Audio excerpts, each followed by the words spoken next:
So I just got done servicing one of my vending locations. It's Sunday afternoon. I have the luxury of coming to this establishment whenever I want. This is my first location, also a place I was working at originally, which is how I requested a meeting with the CEO and eventually got permission to place a vending machine in the cafeteria here. This is all the leftover stuff here. If you can see, this is the rest of the stuff is already in the machine. I'll show you a little bit of it.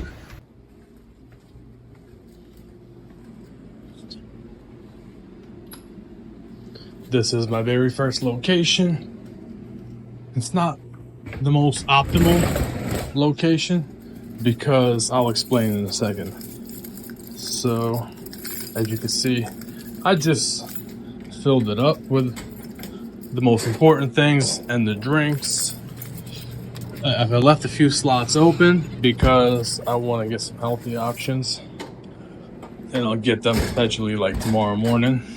I live 5 minutes away from this location. Anyway, this location is not the most optimal because it's tucked away in the cafeteria. There's no visibility here. But I knew that going into this business deal. I still chose to do it. And it's been a couple of years now. It's been a very valuable lesson.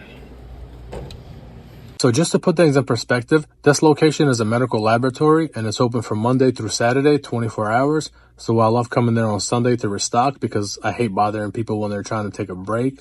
It does seem like some people are always in there, but hey, they're entitled to their lunchtime. But I live 5 minutes away, so it's very convenient for me to shoot up there on Sunday and get it done. But I want to tell you a little bit more about the vending industry. At this point, I'm pretty qualified to speak on it. I went through good and bad in the industry, and I'm going to make this fun for you. And hopefully you can get a lot of value out of this video. The number one thing is obviously going to be visibility, which means when people enter the establishment, they need to know right away that there's a vending machine on premise.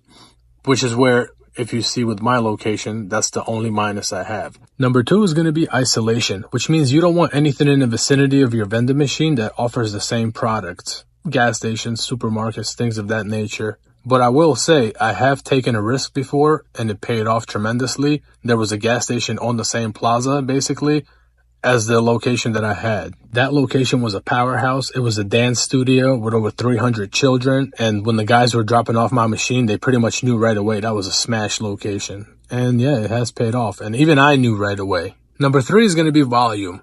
Volume can come from either a lot of foot traffic or a decent amount of employees. But even those things can vary. I mean, there's locations where there's 10, 15 employees and they can crush.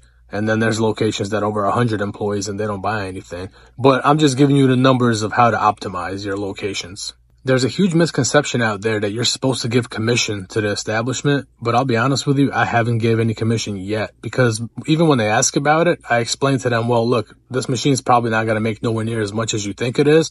But if it does, I'm willing to negotiate with you. We could see if it's a prime location or not. But realistically, I mean, the industry average is like a $300 a month. If you're lucky, profit. So in that case, what do you guys want? 30 bucks? And you know, I'm not really offering that. Now, once again, I'm willing to do that if it's a prime location, but so far I've been lucky without that. And another thing is when you're in negotiations for a location, don't forget to build the value in what you're offering.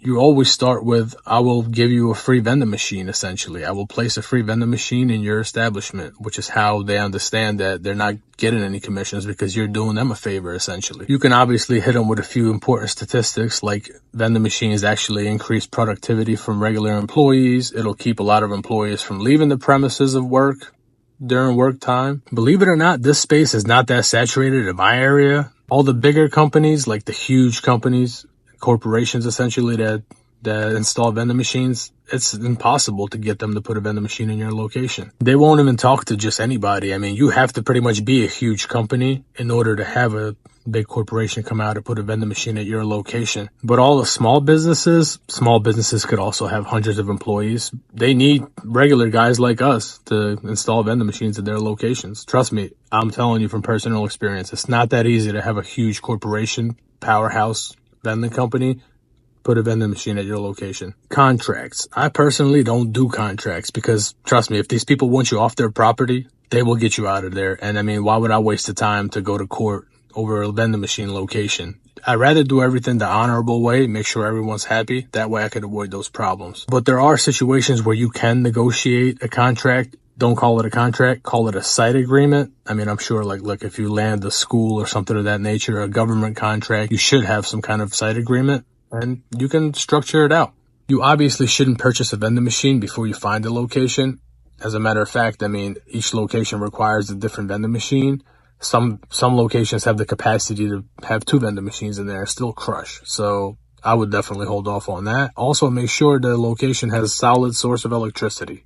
And obviously you want to make sure that it's easy to get the vending machine to the location. I mean, you're not going to be getting it up the steps, preferably double doors. Even though you can take doors off and things of that nature, I've had to do that a couple times, but preferably nice and smooth.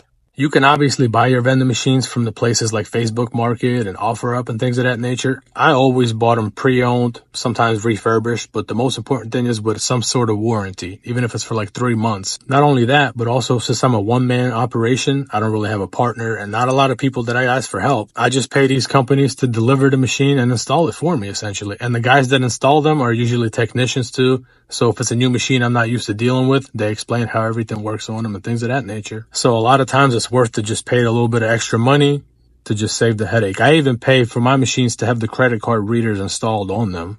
Like I'll just pay somebody else to do that, save me the time. It might cost me a little bit more money, but that way I could just hit the ground running. Credit card readers, from my knowledge, there's only like 3 competitors out there. I always use Nayax. None of them are perfect. A lot of them are a hassle to deal with. Nayax seems to be the most convenient one. It's really cool what they offer though. And credit card readers always boost sales. I don't care where your location is at, how many boomers are there, you're guaranteed to boost your sales with a credit card reader.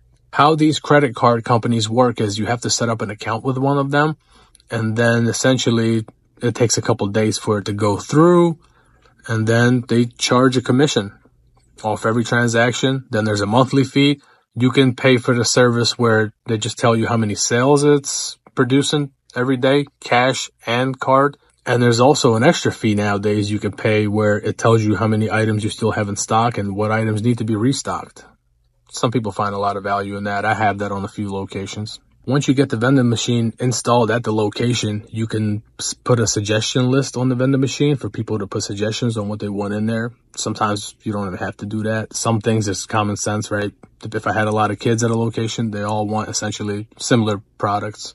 With your first location, since you're only going to have one machine, you should probably be careful and not buy too many products and like the biggest bulk orders, because certain things expire faster than others. Like potato chips have like the fastest expiration date in my experience in the vending industry, but there's still smaller boxes you can get at regular supermarkets of like 20 packs or something of that nature, and they can get sold in time before expiration date. Everything I put in my vending machine, I sell for at least double the price. Depends on what the item is, 3 times. Hey, I've sold it for much more than that. For example, Ritz crackers, they cost me about 14 cents a pack, and I've sold them for $1 all day long. You can obviously look at the prices at gas stations and supermarkets. I even looked at places like GoPuff. Don't forget, at the end of the day, this is a luxury service. You know, like if people don't want to pay what the product is worth or what you say the product is worth, then they should have the discipline to do their own shopping and bring their lunch to work with them.